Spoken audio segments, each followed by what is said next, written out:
Holmes and I both looked through the hole. The prisoner lay with his face towards us, in a very deep sleep, breathing slowly and heavily.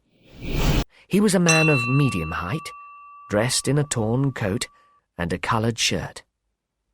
As Bradstreet had said, he was extremely dirty.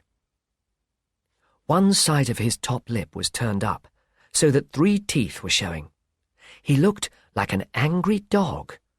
His head was covered almost down to the eyes with very bright red hair.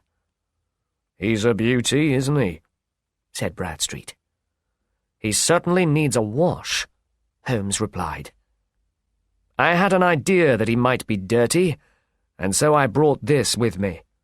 He took a wet cloth out of his bag. "What a funny man you are, Mr. Holmes," laughed Bradstreet.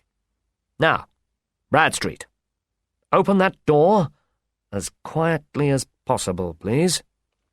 All right." And Bradstreet slipped his big key into the lock, and we all went in very quietly. The sleeping man half-turned, and then settled down once more. Holmes stepped quickly over to him and rubbed the cloth firmly across and down his face. "Let me introduce you," he shouted, "to Mr. Neville St. Clair of Lee in Kent." The effect of Holmes's cloth was unbelievable. The skin of the man's face seemed to come off like paper, taking the twisted lip with it.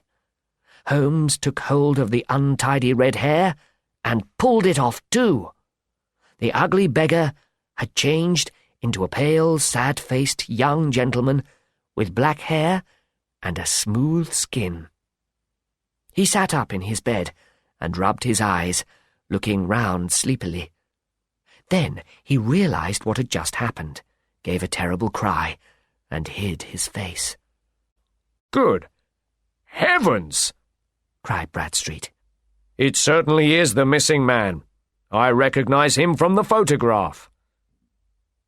By now, the prisoner had managed to control himself. "And what," he asked, "am I charged with?" "With being concerned in the disappearance of Mr. Neville St. Bradstreet began. "But of course, you can't be charged with that." "Well, I have been a member of the police force for 27 years, and I have never seen anything like this." "If I am Neville St. Clair, no crime has been done. It is clear that you are breaking the law by keeping me here." "No crime has been done," said Holmes, "but you ought to have trusted your wife." "It was not my wife that I was worried about. It was the children. I didn't want them to be ashamed of their father. And what can I do now?" Sherlock Holmes sat down beside him on the bed and touched his shoulder kindly. "I advise you to tell everything to Mr. Bradstreet," he said. "It may not be necessary for the case to come into court. Your story will probably never be mentioned in the newspapers. Your children need never find out about it."